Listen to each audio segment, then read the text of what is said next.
You did what you had to do. When Sean picked the other side, he was the enemy. Sean was a pawn. You sacrifice pawns for the greater good. Now, my MVP of episode 406 was Jukebox. The moment of the episode was of course Rock's reaction to Unique standing in her kitchen right at the end. But throughout episode 6, all eyes were definitely on Kanan and Juke, their revenge mission, and her having the itch for more blood. The way this character has started to turn in season 4, we're now seeing the younger Jukebox take us even closer to the older Jukebox.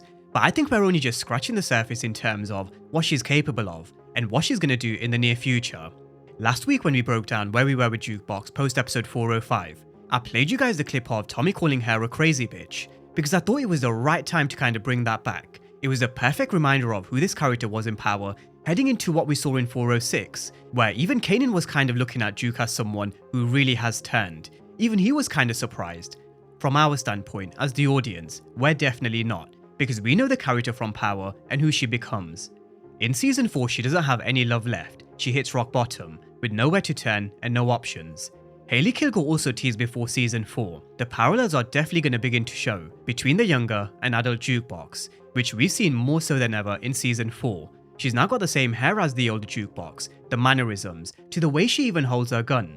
These are the small details the writers are really homing in on when it comes to Juke. But what's next for her character? That's the big question. We're going to be running through a lot in terms of quotes from Hailey Kilgore, and also London Brown on their particular relationship, especially when it comes to this particular conversation. Her mindset, where she's at, but also how we're in for some really dark moments when it comes to the younger Jukebox, in all things Raising Kanan, season 4. Now I do want to start with her relationship with Marvin, because post episode 406, I did find a couple of very interesting quotes, which I think would have went really well for my breakdown for 406, especially in terms of this conversation between Marvin and Juke. What Marvin discovers is that Jukebox is a lot more like him than she's not, and because of that, he leans in more to try and save her and protect her from the life he knows potentially can't end too well. He's almost like a super dad, just trying to show up for her in a way that he hadn't before. Now, I said this conversation was full of emotion in 406, because it was Marvin trying to be there for Jukebox, but he was definitely muddled up in his own thoughts, and so was Juke. He was trying to be there for Juke, but he didn't know how to, because of who he is, what he's done, and basically who the Thomases are. He's a walking contradiction. But the message that he was trying to convey to Juke in that moment was, don't be like me, don't turn out the way I have, because the only good thing I'm good for is bad. He's trying to protect her, but at the same time, what would he do if he was in Juke's shoes? He said it himself, he'd paint the town red. He was trying to stop Jukebox turning into him, because he wanted better for Juke. I mean, we take it back to 403, just before Sergeant Healy and Sergeant Falk disturbed their conversation. He was actually trying to push Juke to go down the education path. Be someone different, be someone compared to the rest of the Thomases. Music definitely hasn't worked out for her, and she definitely doesn't want to go back to music. The army didn't work out because of discrimination. So, now he was trying to push Juke into education, something he never really took seriously, which was actually said way back early in season 1, episode 1. The problem is, the damage has now been done, and sometimes you can't undo the damage. I did say in my breakdown for 405, physical scars can heal, but mental scars, that lasts a lifetime, and the same goes for Juke. How does Marvin tell Juke to be different when he is who he is, when he himself is still trying to learn how to be a good father? That's why I think come episode 407, he's gonna accept Juke for who she is, who she's become, and how she's just like Marvin. We're gonna see him hand her the gun, and he'll probably tell her, do what you have to do, go get revenge for Famous, because if I were in your position, I'd do the exact same thing, I'd paint the town red. So, we're gonna see Marvin handing Juke the gun, and it is about to unleash the real crazy Juke. With that being said, I think it's probably the perfect time to talk about her dark turn in 406, and then we're going to come to some general thoughts and predictions for her character arc for the rest of season 4, and also going into Power Origins. Stone cold Juke up in this motherfucker. I'm do all that shit to you. Now, Juke and Kanan rolled upon Freddy's crew at the basketball courts, where we saw them having a conversation, and I really don't think Kanan knows that Juke dropped someone at the end of 404.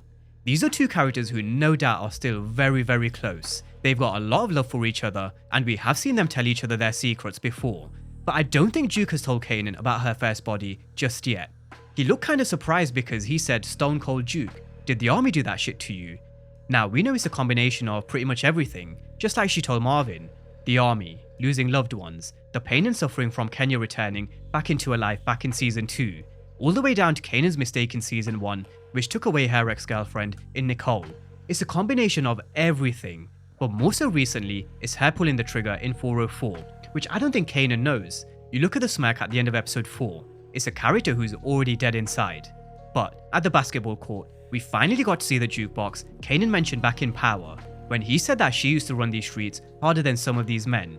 She put some real fear into these 4, and even made one of them piss themselves. For the first time in Raising Kanan, we actually saw her cold-blooded persona, kind of actually unhinged. She was laughing at the same time, but it was kind of a unhinged laugh, kind of a evil laugh. She was itching to pull the trigger on all 4 of these guys.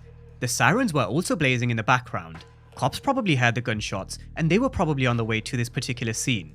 But all she could think about was revenge, blood, putting fear into these guys and pulling the trigger. So I don't think she even heard those sirens. All she was thinking about was blood. And this transformation that we're now seeing in episode 406, including her conversation with Marvin, really is crucial in terms of understanding Jukebox's psyche. It's there to help us bridge the gap between the younger Jukebox, more vulnerable Jukebox, to then the older, ruthless version of Jukebox that we knew from Power. The parallels, the psyche, the more unhinged version, and this behavior that we saw at the basketball court, she's lost all her innocence. And I do think we have to give huge credit to Hailey Kilgore. We've been saying it since season 1. The way she's portrayed the younger Jukebox, which isn't easy to do because you do have to follow a certain blueprint in terms of who the old character was. The way she's playing the younger version of Jukebox and now bridging the gap to the older Jukebox is quite phenomenal. But let's take a look at a few things we need to watch out for Jukebox going forward from episode 407 onwards. Now, this famous situation, Kanan and Juke definitely won't be resting until they get to the bottom of whoever tortured and killed their best friend. They're definitely going to take it to the streets once again. They're going to take the information that they got from Freddie Williams' crew, head over to the barbershop, and see whether they can kind of find some truth or another lead. No doubt, we're definitely going to see Juke putting some more fear into some more people. We're going to see more of this unhinged Juke. She's going to cause absolute terror now that Marvin's kind of about to let her off this leash, where he's probably going to say, go and get revenge. And I do think there are going to be some real crazy moments ahead with Jukebox to help us bridge this gap even more. I'm talking the bloodthirsty Juke where she becomes trigger happy, or when she does something really fucked up, which makes us think, wow, Jukebox really did that. That character now makes sense back in Power. I genuinely think we're very close to that moment where she does some real crazy shit, because as I mentioned, I do think the right word is unhinged. I do also think Kanan will probably have a few moments of his own, no doubt, both of them will.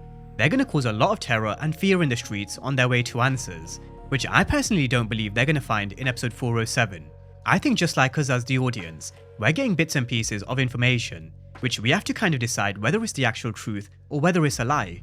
The same also goes for Kanan and Juke. They're dealing with a really complicated puzzle at this moment, and it's their job to kind of figure it out. How they go about that, who knows, but it's definitely going to involve a bit of violence.